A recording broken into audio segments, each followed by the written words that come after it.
Praise the lord. బలవంతుడును అధిక శక్తి సంపన్నుడైన యేసుక్రీస్తు ప్రభుల వారి పరిశుద్ధ శుభనామములో మీరును బలవంతులై శక్తివంతులుగా ఉందురుగాక. ఈ దినపు యేసయ్య జీవపు మాట. కొరింథీలకు రాసిన మొదటి పత్రిక 16వ అధ్యాయం 13వ వాక్య భాగము. బలవంతులై ఉండుడి. యేసయ్య పాద సన్నిధిలో నిలిచి ఏక మనసుతో ఎడతెగక ప్రార్థన చేసి ఆత్మచేత అభిషేకించబడి ఆత్మలో ఆనందించుచు, ఆత్మతో ఆరాధించుచు, ఆత్మచేత నడిపించబడుచు, ఆత్మవశములో ఉండుచు, ఆత్మలో వర్ధిల్లుచు, అన్ని విషయములో సౌఖ్యముగా ఈ ఆత్మీయ యాత్రలో కొనసాగుచూ ఉన్న నా దేవుని ప్రియులారా, ఆత్మీయులారా, ఆత్మ సంబంధులారా, ఈ ఆత్మ సంబంధమైన యాత్రలో మనమందరము బలవంతులమై ఉండవలెను అని లేఖనము చెప్పుచున్నది. అవును ప్రియులారా, మనం ఏ విషయములలో కూడా బలహీనులుగా ఉండకూడదు. మన బలహీనత సాతానుకి ఆయుధముగా మారకూడదు. అందుచేత మనము అన్ని విషయములలో ఆత్మ సంబంధముగా బలము కలిగిన వారమై ఉండేదము. ఇశ్రాయేలు దేవుడు తన ప్రజలకు బలమును పరాక్రమమును అనుగ్రహించువాడై ఉన్నాడు కదా. యేసయ్య ద్వారా, యేసయ్య వలన మనము బలము పొందుకొని బలవంతులమై ఉండేదము. లోక సంబంధమైన, శరీర సంబంధమైన బలము కాదు. అనేక మంది ఈ లోక సంబంధమైన కుల బలము, మత బలము, డబ్బు బలము, అధికార బలము, పదవి బలము, బంధు బలము కలిగి ఉన్నారు.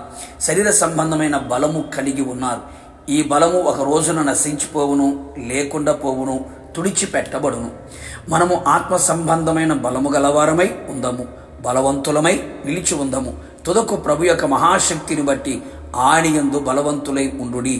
అపవాది తంత్రములను ఎదిరించుటకు మనము శక్తివంతులముగా ఉండేదము. విశ్వాసములోను, ప్రార్థనలోను, ఆత్మలోను, వాక్యములోను, పరిచర్యలోను, పరిశుద్ధతలోను, ఆయనను సంతోషపరిచే విషయములోను, ఆయనకు అనుకూలముగా ప్రవర్తించే విషయములోను బలహీనులుగా ఉండకూడదు. యుద్ధమునకు బలమును ధరింపచేయువాడు ఆయనే. నరుని కాలము యుద్ధకాలము. అవును ప్రియులారా, ప్రతి దినము యుద్ధరంగములో ఉంటూ సమస్యలతోనూ, రోగములతోనూ, అపవాది క్రియలతోనూ, అవిశ్వాసులతోనూ, భక్తిహీనులతోనూ, లోకముతో పోరాడే బలము మనకు కావాలి. బలవంతులమై ఉండాలి.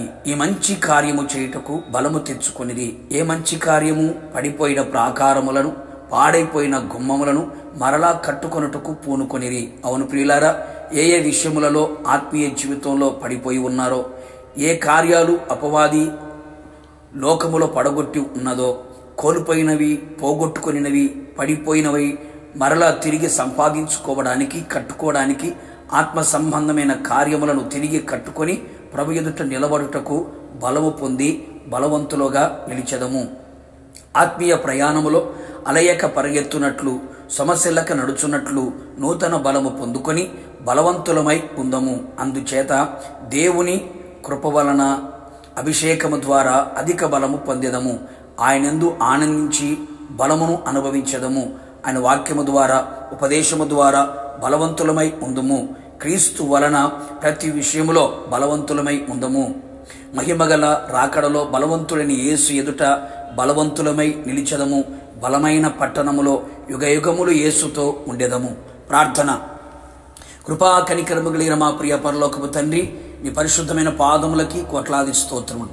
నమ్మదగిన దేవుడు, మంచి దేవుడు, నీ ప్రజలు బలవంతులై ఉండాలి అని మీరు కోరుకున్న దేవుడు ప్రభా, మీకు స్తోత్రం.